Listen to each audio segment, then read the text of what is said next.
How to fix missing material in Motion Designs.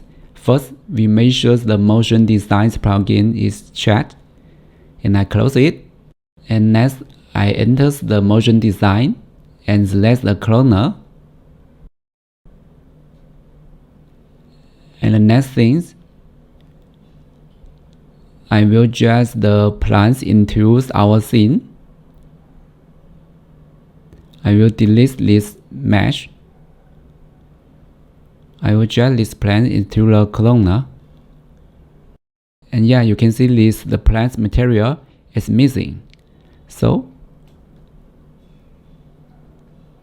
I'm gonna check this material and find this appearance. And here I will type Niagara and check this one. Apply. And we do the same thing to another material.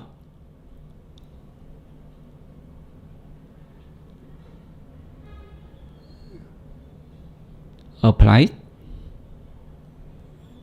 I will delete these plants.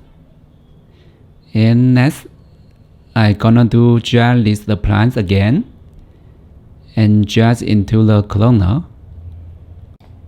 Yeah, our material is normal.